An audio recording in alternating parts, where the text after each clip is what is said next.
we'll jump into. Yeah, exactly. All right, guys. We're back. So we want to jump into kind of a nutrition update. Yeah. A little bit. Because I want to explain, like I got a lot leaner lately. Lost 3 kilos in the process, but mostly water, interestingly. Yeah. I was measuring my muscle mass is almost the same, like to 500 grams or whatever it is. I mostly lost fat, water. It's always the conversation between the two. So I want to explain what the idea is, and it still fits within the protocol, so we're cool. But I was training yesterday, and my numbers were I've not lost strength. I've actually, that deadlift with the bands yesterday was the most weight I've ever used. My back feels great too. Yeah. So that's probably an overall, but it's really good. So I want to explain what I've been doing and why. So I discovered about 3 weeks ago, because it happened at the same time, that I was having a huge, let me backtrack and explain the protocol again. Yep. So for people coming in, right? It's based on the circadian rhythms, which means activity, so energy spent toward the outside world during the day, energy spent toward the inside world at night. I think that's the best way to explain it. On yourself. On yourself, toward the inside. So that means sympathetic state during the day, more parasympathetic state at night. I think we can all agree on that one. That means energy source should be consumed during the day to fuel the energy expenditure toward the outside world. So that's fat and carbs. And at night should be the protein. You can still have some fats for reason I can explain, that I explained before. You can still have some fats, but basically that's where the proteins come in, because now that's the anabolic phase where you're going to start rebuilding the body and healing for whatever happened during the day. So we have basically split that. So that means fats and carbs during the day, and some fats and proteins, or sometimes just protein at night, right? So that's always I've been splitting it. So, the idea with the sympathetic nervous system also is like when you're toward that phase, you cannot digest very well. Right. So that also means that quantities become important. If you have huge quantities of food, regardless, you're going to have to go toward the parasympathetic state. And as we get into the update, that's been the thing I've been running up into, especially in the evening. Yes, exactly. Yeah. So you want to have huge quantities. You could have, if you want to, huge quantities in the evening, because it will crash you. Yeah. So you won't do shit after that, though. So for sexual capacity, it might be a problem. I'm just telling you right now. I tested it. It doesn't work out well. Overall, your sleep gets a little difficult, too, if you hit it too hard. My sleep, you have to be careful. Sleep hard, but the sleep length becomes difficult, because I think there's a point where you're like, we'll get into that. So that can be too far. We'll finish with that, but in the next morning, if I abuse, it's really hard to wake up. Like, it takes me 30 minutes like this. I don't like it either. Yeah. So again, quantities matter. So it's not to say we're going to go into macros. Mm-hmm. Because macros are bullshit for reasons that I explained.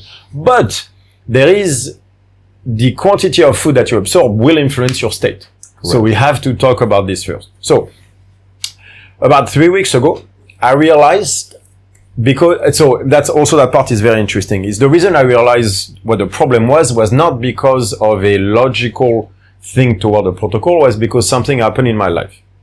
Something happened in my life that made me, extremely happy, and that also made me want to stay in that mood of what that person is bringing to me. And so suddenly the next day I realized something. I'm having my usual lunch and I crash.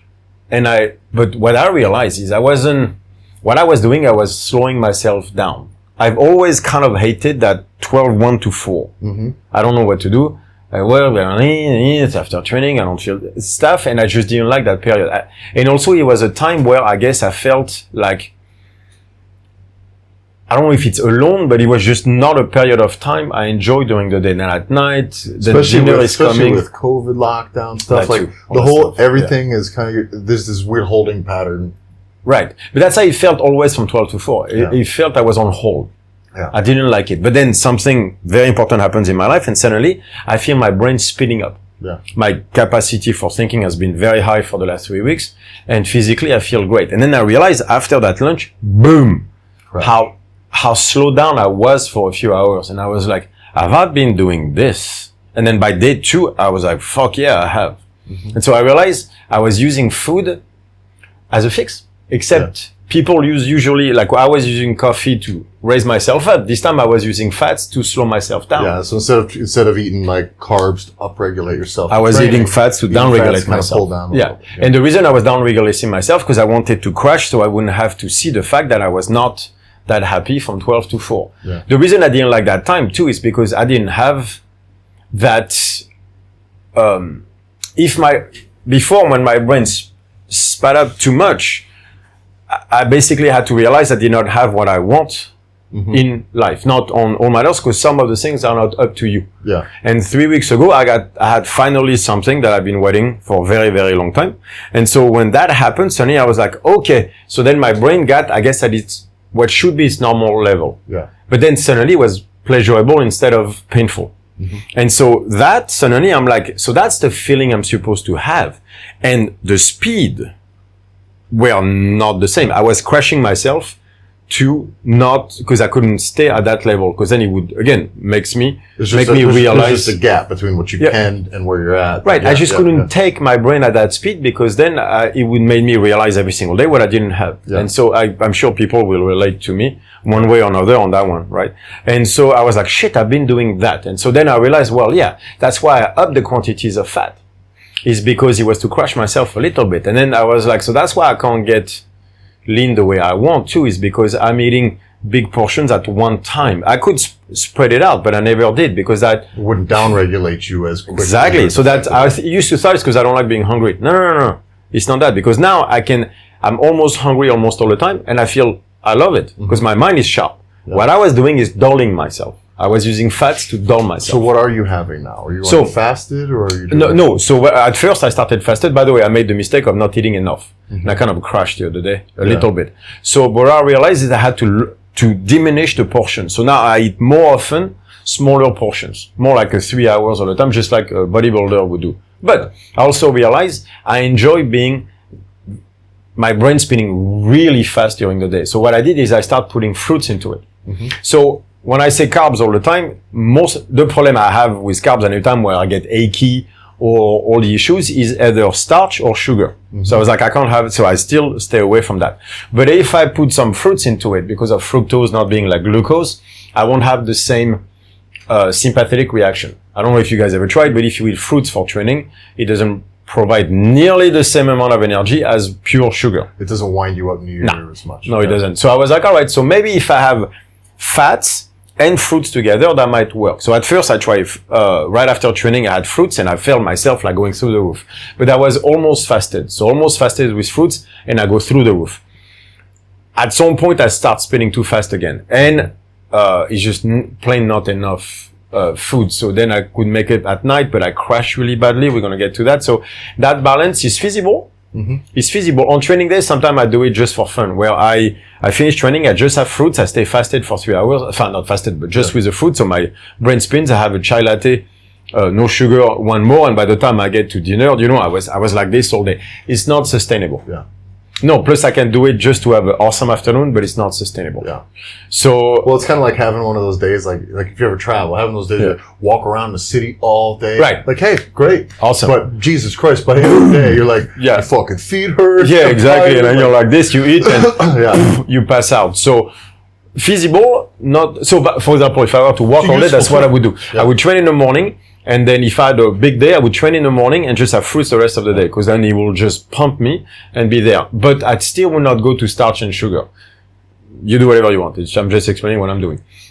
So what I did is I kept small portions. So feeding windows actually, no, I don't like feeding windows. I go by whenever I'm hungry now. Yeah. But at small portions, like a banana, maybe some blueberries. We've talked about that before too, when we had experimented with some carbs, say in the morning, in the past, where there was a threshold in which the sympathetic response becomes too much. Usually and that's going to be kind of, you said about 20 to 30 grams. 30 grams, but that was based on starch, not based on fruit. So it's going to be. So what I was doing is I was getting the oatmeal. Yeah. Right? But that ended up as that starch, it clogs my system. Yeah. After a while, I feel, I don't like it. Yeah. I don't like it. I think it's because oatmeal is too much digestion too. Yeah. Because of course, what did I do? I started to have more of it. And then I crashed myself again by having a digestion. But this time with carbs, that made me feel even weirder. Yeah. So I think that was my issue when I did that. So now I just have some fruits, banana, blueberries, stuff like that. And then some usually goat cheese, some kind of fat. And that has been all that French bread from Poland whenever I go to Paris. Exactly. But I'll stay away basically from starch and sugar. Yes, there is sugar in fruits, but fructose is not glucose either. So anyway, that has worked really well. So small portions, fruits, some cheese, and it's every, I don't know, like 2-3 hours. And that has kept me sharp mentally while not being almost hungry, but not hungry. And I've been leaning out really fast. Yeah. Yeah, has worked really well. And same thing at night. Yeah. Same thing as before at night. I mean, so protein and some fat. So what is your fat intake shifted to now? As far as like, so when are you getting fats and what? I'll have, you still have some fat right away in the morning? Right away. Yeah. So I'll have some, and now basically I used to go fasted so I used to fast all the way up to the chai latte in the morning because I seem to read better. Mm-hmm. So I need some fats. So I tried that too. I had just fruits. Yeah. And I can't read the way I want. I need fats but if I have too much fats. That I agree with a lot. Yeah. Yeah. Yeah. You have to be careful. I would have, even when I would say I go mostly fasted, by mostly fasted, I am getting some, for me, just cream in. It is the first thing that I consume in the morning. You can't work properly without the fats. Yeah. Like there is no question. And then I can have nothing for 6-7 hours beyond that point. But up until then, if I try almost anything else, I just get really it's not the same. Fog. Like it's foggy. Like if I tried just fruits. By the way, you see, like even after all this time, we still experiment all the time. Yeah, and as you should, but experimenting with the understanding that the way you feel, what you're thinking, and what you are doing might be wrong. So it's like it's like, all right, I'm gonna if this piece that I'm doing isn't quite working for me, let me try and move it around. And just because I like it. The new position does not mean it's right either. Exactly, because that means like you'll like it but let's say if you can last a week from now, you have to have the right constraints. So constraints for me is being able to study in the morning. Yeah. So with just the fruit didn't work. I would read two phrases and then start to go all over the place. So like almost like coffee. Mm-hmm. Right, so I was like, no, that's not working. Yeah. So I have about a proportion of fruits to fat. And when I have that, I feel energetic, but being able to focus, which is really how I would like to be all day. And so I have, like for example, I'll have a banana, some blueberries, and like they have those cheese things. So, I like goat cheese a lot. Mm-hmm. And I'll have, I don't know, like probably 20 grams, 30 grams of goat cheese or something like that. And then that holds me for a good 2 hours. And if I'm hungry, then I eat some fruits and then, maybe a little bit more than that, depending on hungry, depending on if I train or whatever. But which makes sense from a circadian rhythm perspective, because both, fruits and cheese, so fats and carbs are the two main sources of energy. So that has worked. Plus we're in the summer, so I don't know that I'll do it in the winter. Summer is different. This summer change has been really interesting for me because it jams up it's weird. I've always been, ever since I moved to Europe even, I've been give you guys shit for going out to eat at 9 o'clock at night. Yeah. Do you know what I'm saying? Mm-hmm. But here it's laid out until almost 11. It's still light out. And it's light out at 6 in the morning, 5:46. And it's hot. A couple months ago, it's light out there's light at 4:15 in the morning here. Yeah. And it is just super weird. And it shifted my desire to eat even while I would go fasted during the day. And what to eat? Someday I tried basically doing carbs during training, nothing during training, and even in the off and on. But no matter what, I was coming down to at like 7, 8, 9 o'clock before I was eating. There's a few nights we ate at 9:30, 10 o'clock at night, and that getting the amount of food in that when I'm hungry, I kind of eat too much. And so this seasonal change, I think, really, really, really matters. Yeah, way more than people think. And I think trying to figure it out is it takes more than a season. I really do. I think you got to have an understanding of what's happening, have your own habits in check.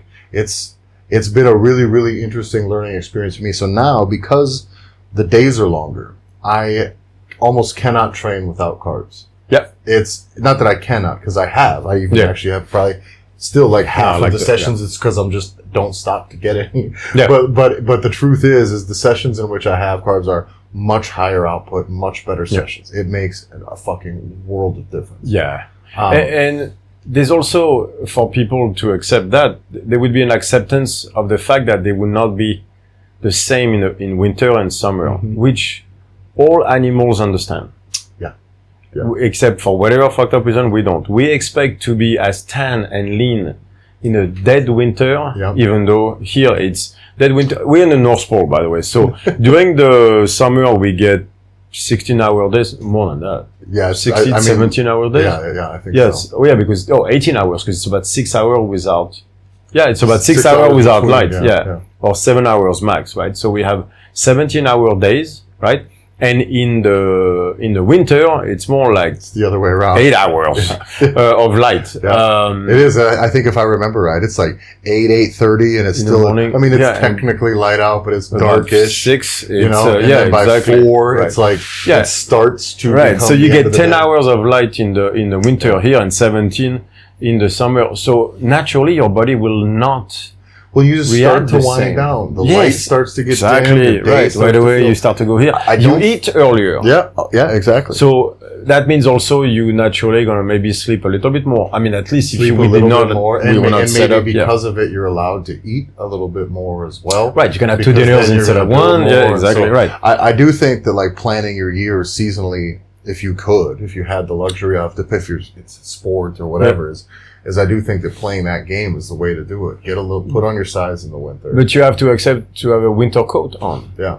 Like, which means you're probably going to be a good 2% higher in body fat which most people will refuse. We have that obsession of looking the same every single day. Yeah. I don't know if it's a fear of aging or whatever it is, or dying, but people expect to always be the same all year long. It's not.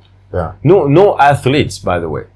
Well, if you do what we do, where there's enough of us, there's plenty of us on camera, where there's training and there's talking and there's wild lighting and there's camera angles and lighting we haven't put any thought to. Yeah. Where it's like, I'll look at things from one day, I'm like, man, motherfucker, Tyler getting fat. What the fuck? And then literally the next day, it's like, oh man, shit's looking tight. Yeah. All right, I guess we're good. And one, it might just be the lighting cameras and everything. But two, I know that there's white t-shirt versus black t-shirt. But big fluctuations in water based on stress, food, sleep, all those things, and they really, really are significant. And I think just knowing that that's the way it is fucking super critical to understanding what you need to be doing. I think it would free a lot of people's mind, to realize that changes are okay. Yeah.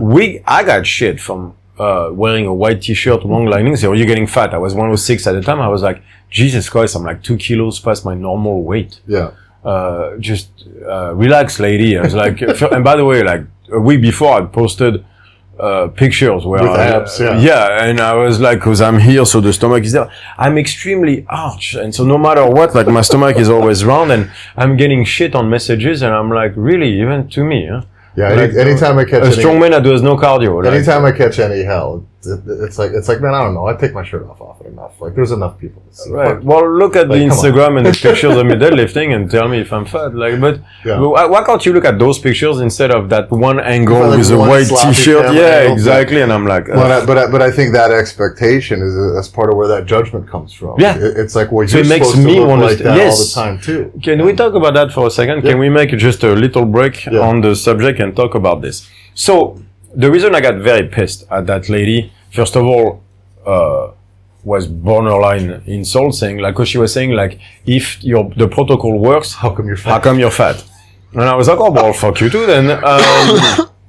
But also what killed me was this. He was like, look, lady, lactate does not care whether I'm fat or not. Yeah. Whether glycolysis end product is lactate or pyruvate does not depend on my body fat percentage. Yeah. First of all, right? So none of the information matters. Right. What I say should not be directed by, the veracity of what I say should not be decided on whether I'm lean or fat. Now, that being said, I'm a strong man who does no cardio. I could do all the same stuff, do 1 hour of cardio a day for a month, show up, actually 3 kilos lighter and go, look, it's working. Mm-hmm. Right. But how honest would that be? Exactly. Because all I have to do is put cardio in and I'll look leaner. Yeah. That's all I have to do. I'm still a good athlete. It hasn't changed. I've been at a national level for 35 years now. I can make shit work when I want to. But that would be dishonest. The key is, all I've changed is my food intake a specific way. And they're going to ask, what about macros? And calorie intake, all that stuff, doesn't matter. It's based on how hungry I am. Anyway, I'm not having a conversation. But my point was, I could easily sell the protocol a certain way. I could, by the way, go on TRT, start to do an hour of cardio, look jacked, leaner, and go protocol.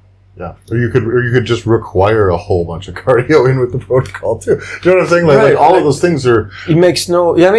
And that would still not change the knowledge we give. Yeah. So, and what it tells me also is, lady, you're gonna go buy the diet from the dude with abs. Yeah. Okay, but do you understand how dumb that is? And that is literally the thing that we are not fighting. That is the whole point. And we're trying to fight. That is the whole point. Yeah. Yeah. So new mission. I'm gonna get fat as shit. Exactly. And we're still gonna sell you protocol.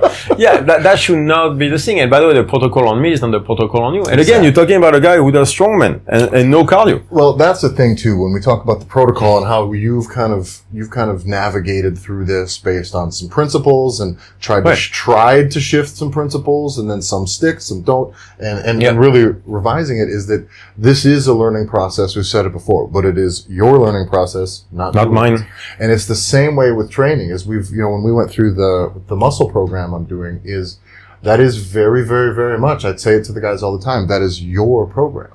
Yeah. That is absolutely 100% your program, which means that's why there are not just simply a bunch of numbers and percentages here, and that there is specifically, I'm telling you what you need to experience in here. So if someone says, well, I did this and this, but I didn't feel this, and I'm like, well, then you need to get whatever that experience is that's in there. Right? So plug and play until you get that. And I can guide you there, but there is no this exercise for this thing for it. And I think that once the conversation shifts in fitness and nutrition to that this is you and it is your experience, and that we go to a true guiding constraint-based system, I think is the only way to do it. And constraint-based, like we talk with, and one of the constraints applied to the nutrition protocol is try to eat whole foods. Don't eat a bunch of processed foods. Those are kind of all given. Be in the right mood when you eat. Yeah. If you're pissed and stressed and angry when you eat, you won't digest well. You won't get the nutrients. Sedentary. So let's have to move. But let's just take these constraints and put them in place. Right. And then you go play in there. But don't shit on the constraints that we've put in place because of the way but by the way, for ourselves, we don't have the same goals as you. Yeah. Of course, it was a 60 kilo women who told me that. Yeah. I'm like, I'm 50 kilo heavier than you. Yeah, I don't want to look like you, and you don't want to look like me. Exactly, but I don't want your life either, because she was training twice a day, doing cardio all day, just so that she wouldn't stress out about how she looks. I'm like, exactly, lady. Yeah. Except just by switching a few things, I got leaner. I was like, get to do whatever I want all day. Exactly. I'm not going to do an hour of cardio every day just so I can be 1% body fat leaner, so that I can sell you the shit. But do you understand when you do that stuff, what a game you're playing, not with us, because we don't give a shit, with yourself. What you are, again, that was the same conversation where I was Richard on the podcast.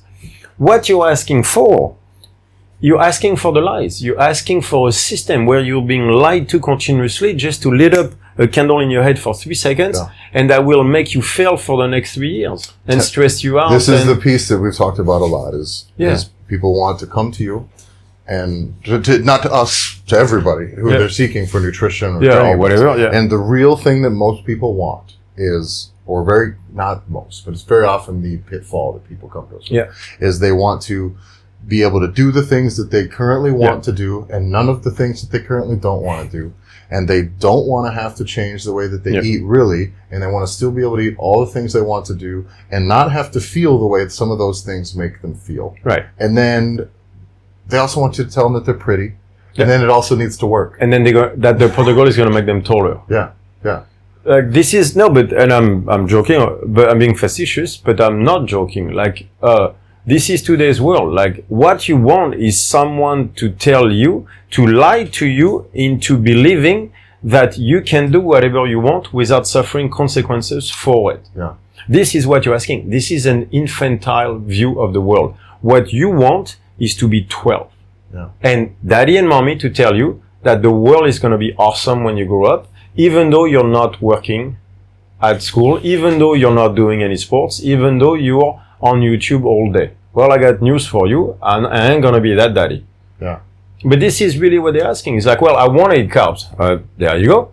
I want to do this, I want to do that. Yes, and there's a price to pay. Like, I'm sorry, but at some point, someone has to tell you there's a price to pay. Well, for the things we do. I want to get into the protein at night thing. Right, let's get into that. I've been having a thing, and I think this does kind of go with the macros. We always have heard in the beginning, people, well, how are we getting enough protein? How are you getting enough protein? Should be eating a lot of protein. Sometimes I would eat a ton in one sitting. I've tried spreading it out. We've tried lots of things with it. The first thing is that you're telling me, oh, well, I need to get X amount of protein per day. Is that true? You really, and then if you try to, they only kind of halfway attempt the protocol, and then they kind of can just blame it on the fact that, see, I knew I was right with the protein. You leave yourself an out, and you leave yourself a way to blame me. Which, whatever, by the way, how are you going to gain muscle?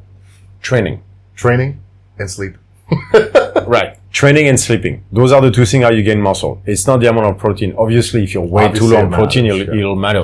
But that idea that there's a difference between 300 and 400 grams of protein, not actual protein, but just like 300 grams of meat versus 400 grams of meat will make a difference in how much muscle you build versus sleep and training is a fallacy. You know why they're saying it? Because it's easier to sell. Yeah. If I sell, I'm going to take you to 300 grams of protein a day to 350, and you're going to gain, I'm going to look at the numbers, which is complete bullshit, of calories and everything. And by the end of the next 8 weeks, you're going to gain 3 pounds of muscle, lean muscle. Also, if you believe in that system, why are you talking to me? Yes, exactly. That's what I'm saying. It's like, oh, you want to gain more muscle, then eat more of that protein. So just shove it in. Which one is easier to sell? That one, or you're going to have to train harder because you're a little bitch right now, and you're going to have to sleep better. Yeah. Not 8 hours. We're talking dreams. We're talking like deep sleep, REM sleep. Quality of sleep has to go up, right? That means maybe not going to bed too late, watching the Kardashians on YouTube, doing all that stuff. And same thing for training, where you're actually going to have to work on your weaknesses, do the stuff that sucks and everything. Which one do you think is easier to sell of the two? And when you go toward those macro-based, that's what you're asking for. You're asking for someone to tell you, to have control over you, to tell you that they know what's best for you, when they don't. Yeah. They do not. This is business. Like, you have to understand that the fitness industry is essentially business. Yeah. It is a business. They're selling you, it's like... There's a trail of information and there's a paywall. And a trail and a paywall. It's the same thing as buying that air conditioning unit versus that air conditioning unit. They're both going to say they're the best in the world, but that's because they're selling you something. And that's mostly what we see in the fitness industry. Yeah. I'm better. No one knows why, but therefore buy from me. Yeah. And they all, like we talked about this with the lower back pain. So it's the same idea. Like, so that whole like protein argument is the same. Do you have to have enough protein? For sure. Will that depend on the day and your state? For sure as well. Here's what I found with going for too much, because I tried to push it. I tried to spread it out. I tried whatever. Yep. When I started eating later in the evening, later on in the evening, I'm a little bit hungrier, so my portions were a little bit higher, eating late in the day like it has been in the summer. When I do that, what I find is then I fall asleep very, very quickly, very well. Yep. And I sleep very good. Yep. But I am waking up early and waking up very awake. Yep. Now, I have a theory, but I don't quite know for sure if it's on point. But this is what I think is happening. Eat that much protein, the body's going to downregulate right away just to manage the digestion right away. There's also a note: most of the vegetables that I eat are like fibrous and probably high digestive load. Yes, you know what I mean. Broccoli, broccoli, onion. You know what I mean. And also high gaseous stuff too. Yeah. Not that we have a big problem, but like, you know what I'm saying. But it could be one. But the stuff that definitely is going to be a real digestive load. And I am eating probably still much, much less in those sittings than any of these people probably think. It's probably a lot less. It's probably on par with a regular sized person. Yeah. You'd be surprised.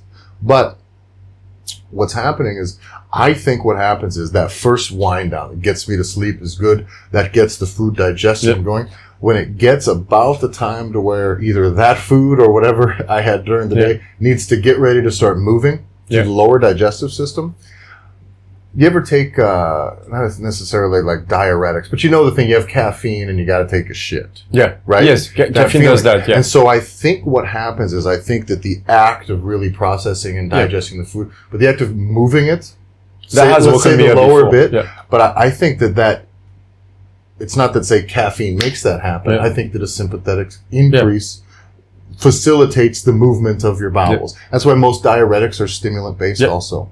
And so I think what happens is if I eat too much, get to that point, and then I need to ramp, the body needs to ramp up in order to move the food down, if you will. So that's kind of my loose, purely speculative theory. But I think that so what I've done is I've spread it out, where I'll eat a little bit earlier and then dinner, or I just don't hit it hard, or I have to mitigate the really fibrous, the tough to digest vegetables down. Right. Yeah. And then what I get is I don't crash super hard, but I get to sleep good. But then it's not so much of a digestive load where it's got to snap me awake at 3:45 in the morning to where it's like, oh wait, am I awake? Remember how our ancestors used to live though. So you would have woken up at 3, go out in the woods, take care of business, come back, fall asleep for another 3. For sure. There's that too. Which is basically what I am doing now. But it is. Yeah. But that's a normal, like it's been taught by paleontologists. That might be a completely normal way of doing things. Very possible. There's also that lie about the fact that sleeping 8 hours straight is supposed to be. Yeah. Like culturally speaking, that's not true. And I don't think what I've always found, and we've talked about this before on the podcast, is there's times where I'm getting like that, and I think it is training based and energy based, that I just am train real hard and then crash real hard. Yeah. But that at those times it was winter, where there's bigger chunks of time for me. Yeah. So when I eat closer to bed, that's what I find is I crash hard, and I almost think that I need to be able to eat a little earlier and ride that crash just enough so that then that little bit of uptick 4 or 5 hours later is something that is not going to bring me out of my sleep. And those are some of the principles that I've been playing with as far as. So what I've seen me is, first of all, by the way, what I'm doing right now is reinforce an idea is that fats for brain power. Mm-hmm. There's no question. Yeah. If I don't have fats allow me to read, to study better. It's just not even close. Yeah. But when it comes to protein, so if I have a massive amount of protein, let's say like 500 grams of ground beef, for me anyway, I think my digestion has never been my strongest suit. Mm-hmm. Like I've not always known that, even since a kid, and I think it's still true. So I've got my digestion much better to what it was. Yeah. But my good baseline, I think, is on the low side of the digestive power. I mean, even though I never have stomach issues or anything. If I have a big quantity, then I know that 30 minutes later I'm in bed. Mm-hmm. I'm out, right? So that can pose a problem. Let's say you're with a girlfriend, the wife, the spouse, whatever, and you're having dinner at 7 in big quantities. I'm out, which means the rest of the time I'm like this and I'm going to be a shitty partner. So, and forget sex after. Yeah. Like if you give me a big stuff of protein, I might starve, but I won't finish. If I'm having a big meal and I'm sleeping on the floor, sorry, honey. We'll talk in the morning. The floor is still a problem, by the way. The floor is still something. I'm working on getting a love seat for the. No, by the way, true love seat. No. You know what we need is the people out there to come up with a mattress that is almost like the floor, but nice on the knees. Yeah. So we can figure out sleeping on the floor and having sex. That's like this high. The StrongFit mat. I don't care that one. But I don't know. I don't care about that one. Like it's at 6 inches. Yeah, exactly. It's a 6 inches difference. But did I say? I don't know if I said it on the podcast. I had to put because our bed is only even that high. Anyways, jiu-jitsu mats. Well, actually, I thought a wrestling mat would be perfect. Yeah, that'd be perfect because it's there we go. Okay, so wrestling mats, StrongFit mats, and we'll literally promote it as good for sleep, good for sex. I mean, it'll be the first thing. Okay, where I was. Yeah, right. So big quantities of protein crashes me like no end. Yeah. If I feel like I got beat up by my training session, I like to do it once in a while. Now, if it's earlier dinner, then I can't do that. Then what I've noticed is I can have, so the protein and everything.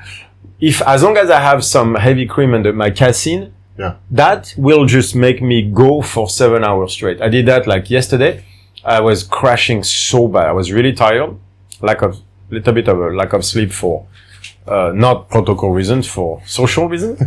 And, I'm dying at night. Yeah. So I had, protein. I actually ate a lot yesterday, but I had my protein.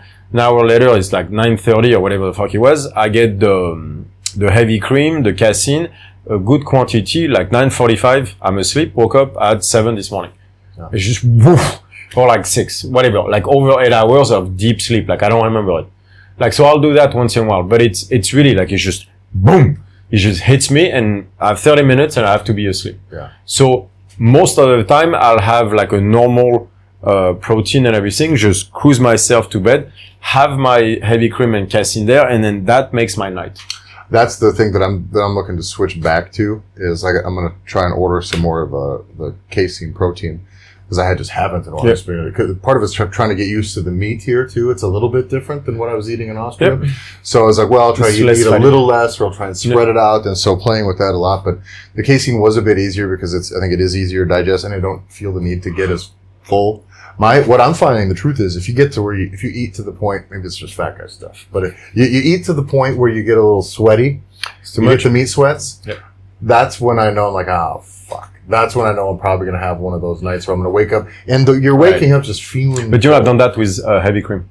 Oh, really? Where I had too much and I had that, and the next morning it's 7 and I can't open my eyes. Yeah. I'm done sleeping. I'm just like this. So I had that. That was just too much fats, saturated fats, and protein of the heavy cream plus the 500 grams of ground meat, the two together. And the next morning I'm like this, and it took me like 30 minutes to get out of bed, feeling like not awake. Yeah. Like sluggish as fuck. I think I was still dealing with the night before. Yeah. Yeah, there is such a thing as too much. Yeah.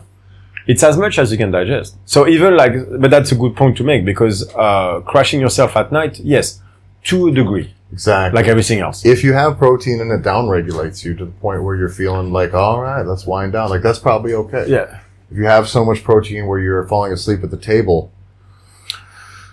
Well, maybe you just can't sustain it. Yeah. That's the thing too, is you have to be able to have a sustainable life too. Like you have a partner, you have stuff. With my, with the muscle building program, that was one of the things I talked about, was like, you ever see babies and puppies? Yeah. Those are the two things that grow the most. Yeah. And then they just, what do? Yeah. They just fucking sleep. Yeah. That's just, I mean. And then they eat. Yeah, they wake up and will make a bunch of noise like a baby. Until they eat, and then boom. Yeah. And then they're just completely out. And for growth, size, developing, recovery, that is a great formula. That's nutrient dense stuff. And right, but let's talk that for a second. Let's talk about that, because that's a very good point.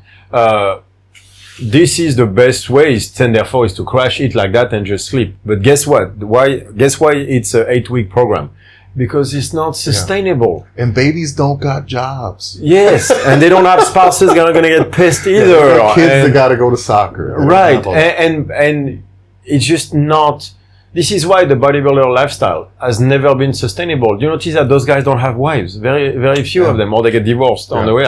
And they have the drugs, and then because you can't do it. Like, that's why it's 6 to 8 weeks, honestly. And then after that, lean out and just, all this has to be sustainable. You have to find your balance. Now, it's not to say that it should be the same every day. Same point we were making.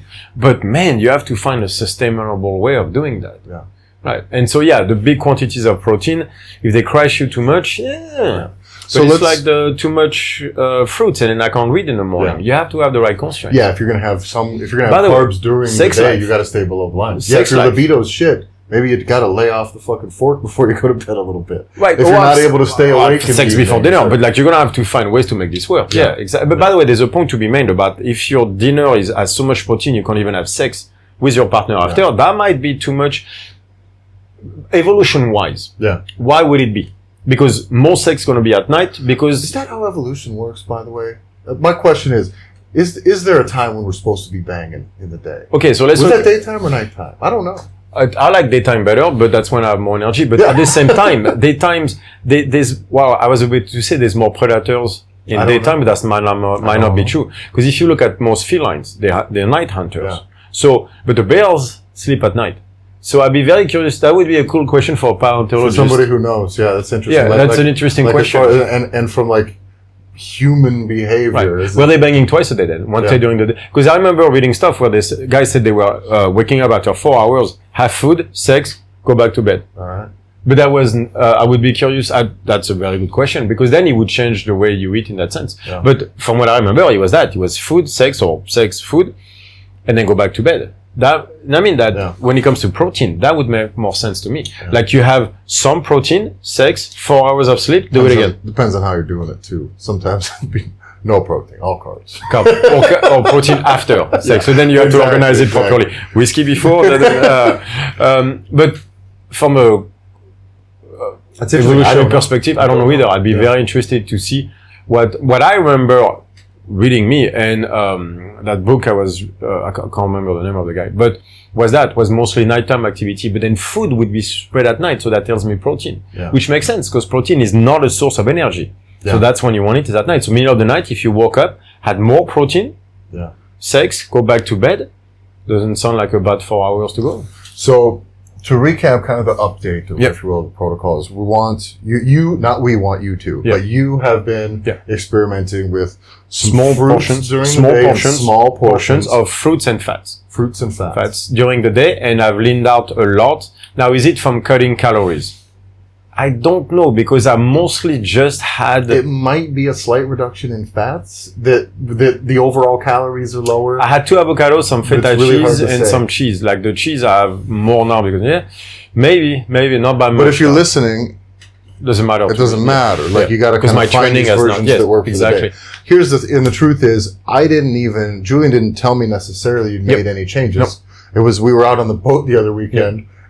Last weekend? Yeah, last weekend. Yeah. And I messaged Julien like the next day because I was going through the pictures from the boat. And I was like, have you weighed yourself lately? It was after the gym. So, because I took my shirt off and you were like, did you lose weight? Yeah, I was like, and then so I went to check and I lost like 3 kilos, I think. Yeah. But the reason I didn't know is because my performance in the gym hadn't changed. Yeah.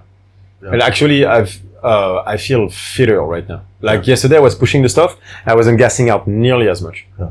So also I want to start again jiu-jitsu. So in my mind I was like, I need to go more athletic anyway, and I feel far more athletic this way. But my strength hasn't moved, which that makes me very happy. Yeah. But I feel so much more athletic. But I think it's obviously 3 kilos lighter, but I think a main part of this is I'm not slowing myself down anymore. Yeah. On the contrary, I'm trying to speed myself up. I'm trying to upregulate myself during the day instead of downregulate myself. And beyond the fixed point, it still goes into activity, energy expense. You cannot just mindset. You cannot just carb up and sit on a fucking And by the way, either. what if you're doing that at work? By the way, those are questions. Say you got a desk job. If you had a desk job and you're at your computer all day, would you still be going to a little bit to keep your energy up, but it wouldn't? No, but there's a more important question than that. Is the maximal demon, man. This is what changed the diet. I did not change the diet to get upregulated. I got upregulated for what happened in my life, and therefore my diet changed. Gotcha. The protocol changed because my mind changed. Yeah. So it's always like that. It's always like that. That's why the problem too is they want the nutrition to change their mind, and like. It works both ways. Like, you don't have to change your mind too. My life got better. My mind changed. Well, that's the thing. We'll kind of wrap up. And we always go into that where it's like your intervention and what happens are not always like mutually exclusive. It's it's kind of like these things kind of coalesce together. And it's the same way with fats and feeling better. You just have more fats and your brain's going to work. Maybe. Exactly, it depends on the mindset you're in. Trying too. If I had done this, I probably have tried this before, by the way. I think I remember using done light versions of it here and there. But it couldn't work back then, because what I wanted back then is to downregulate myself. Yeah. Then this wouldn't work, because I would think, oh, this is wrong. Remember what you said like 30 minutes ago, like just because you feel it's right or you feel it's wrong doesn't mean you're right. Yeah. That's exactly that. If I had done this protocol before, it most likely would not have worked, because I didn't want to upregulate. Yeah. So I would have fought myself. Yeah. Feeling stressed about it, saying that's not how I want to feel, and then back to crashing myself. So, maximal demon, man. It's always about the maximal demons. Nutrition protocol update, guys. One thing to say before we wrap to the recorded thing is leave us some reviews. Sharing an entire hour-long episode is difficult to expect anybody to watch. Yeah. So, I don't know if I've announced it yet. We have some of our interns from the mentoring program have done a really good job going through to take notes on the podcast. Paulo, you're the man. Paulo, Maeve, they're doing really, really great work. Paulo's been heading this up since the very beginning and has just done tremendous work. It's been so great. I'll post a link in the bottom. There's a StrongFit Podcast Clips and Highlights channel on YouTube. And we did them separately so that we're not jamming up our subscribers' feeds and shit with like 10 clips from each episode. But what they've done is they've taken just They remove all the really fun banter that me and Julien have leading in and out of the podcast like this stuff. But they're going to go to kind of a specific statement, if you will, that Julien makes. And then Julien's explanation, 1 minute, 5 minutes, 8 minutes. You can finally nail me on something I said. Yes. I did not say 80-20. Now we did. So now you will have proof. But we give them enough, that way, but we allow them to zoom out so it's not limited to that 1 minute Instagram shit. I didn't say 80-20. Paulo will prove it now. And but this way we have Julien in his own words, in context. And I think it's a really good format. So follow that StrongFit Podcast Clips and Highlights channel. There will be a link below. And there you find something that connects to you. You want to go back to study. All the episodes that they're getting are putting in there with 5 to 15 clips in there. And then I would like you to, if you find something that connects with you, share that on Facebook, share it on Instagram, share it wherever it is that things can be shared, because I think that's a really good way for that message to get out. Because the truth is this, if you share a 1 hour podcast to me, I'm not watching it unless I really want to watch that podcast. That is true. And so it's better to find a good entry point, a good wound to jab. And now you have no excuse. Yes. So if you want to help us out, leave reviews and kind of go to that channel, spread things around. It helps Paulo out, helps us out. It's a big win for everybody. So thanks a lot for watching, and we'll see you next.